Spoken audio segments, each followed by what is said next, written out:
چلیے ہم ہمارے اگلی تختی کی طرف آتے ہیں۔ پچھلی مرتبہ ہم نے تختی نمبر 9 پڑھا تھا اور نون ساکن اور تنوین کا اظہار پڑھا تھا، تو ہم آپ پڑھیں گے تختی نمبر 10 نون ساکن اور تنوین کا اخفا۔ تو شروع کرتے ہیں۔ اعوذ باللہ من الشیطان الرجیم، بسم اللہ الرحمن الرحیم۔ تو چلیے ہم اس تختی کو غور سے سمجھیں گے۔ نون ساکن یا تنوین کے بعد اخفا کے 15 حرف تا، سا، جیم، دال، زال، زا، سین، شین، صاد، ذات، طوا، ظا، فا، قاف، کاف میں سے کوئی حرف آئے تو نون ساکن اور تنوین کی آواز کو ناک میں ایک الف کے برابر چھپا کر پڑھیں گے۔ تو اس کی مثال آپ دیکھیے۔ انت منذر، تو ہم نے اس کو کس طرح پڑھا؟ جس طرح پنکھے کے اندر نون کی آواز بالکل ناک میں چھپ جاتی ہے، اسی طرح ہمیں اس کی آواز کو ہمیں ناک میں چھپانا ہے نون ساکن کی۔ تو یہ انت منذر میں کیا آیا ہے؟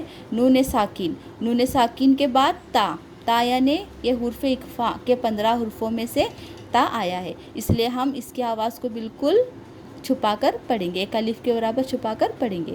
تو یہ بھی مثال اسی طرح ہے۔ یہ نون کیا ہے؟ نون ساکن ہے اور زا حرف اخفا ہے۔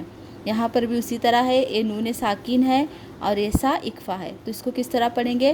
ما ثقولت خالدن فیہا، تو اس طرح سے۔ یہ کیا ہے؟ 2 زبر، یہ تنوین ہے۔ 2 زبر 2 زیر 2 پیش کو کیا کہتے ہیں؟ تنوین۔ تنوین کے بعد کیا آیا ہے؟ فا یعنی حرف اخفا کے 15 حرفوں میں سے ایک حرف آیا ہے، تو اس لیے ہم اس کی آواز کو بالکل ظاہر نہیں کریں گے بلکہ ناک میں چھپا کر ہم پڑھیں گے ایک الف کے برابر۔ تو یہ مجھے لگتا ہے تختی آپ کو سمجھ میں آ گئی ہوگی۔ تو اسی تختی کو ہم دوبارہ ریپیٹ کریں گے ہندی میں، آپ اس کو نوٹ کر لیجئے اس طرح سے بک کے اوپر، آپ گھر میں اس کی مشق کیجئے۔ تختی نمبر 10 نون ساکن اور تنوین کا اخفا۔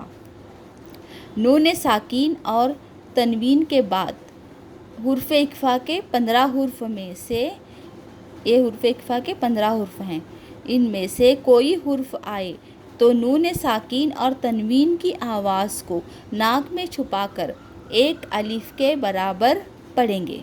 تو اس کی مثال یہ ہے، ما ثقولت، ہم نے اس طرح سے کیوں پڑھا؟ نون کیا ہے؟ یہ نون ساکن ہے، جس نون کے اوپر جزم ہوتا ہے اس کو ہم کیا کہتے ہیں؟ نون ساکن کہتے ہیں، اور نون ساکن کے بعد سا آیا ہے، یہ سا کیا ہے؟ حرف اخفا کے 15 حرفوں میں سے ایک ہے، تو اس لیے ہم اس کی آواز کو بالکل ظاہر نہیں کریں گے بلکہ ہم یہاں پر چھپا کر ایک الف کے برابر اس کی آواز کو ناک میں چھپا کر ہم پڑھیں گے۔ تو اسی طرح یہ تنوین ہے، خالدن فیہا، تو یہ کیا ہے؟ تنوین ہے۔ 2 زبر کو کیا کہتے ہیں؟ ہم تنوین کہتے ہیں، اس لیے ہم، اور یہ فا کیا آیا ہے؟ حرف اخفا میں سے آیا ہے، تو ہمیں یہاں بھی آواز کو بالکل ناک میں چھپانا ہے ایک الف کے برابر اور پڑھنا ہے۔ تو چلیے تختی آپ اس طرح سے کاپی پر نوٹ کر لیجئے۔ تو ہم مشق کی طرف آتے ہیں۔ تو یہ ہے تختی نمبر 10 نون ساکن اور تنوین کا اخفا۔ نون ساکن اور تنوین کے بعد اخفا کے 15 حرف تا، سا، جیم، دال، زال، زا، سین، شین، صاد، ذات، طوا، ظا، فا، کاف، کاف۔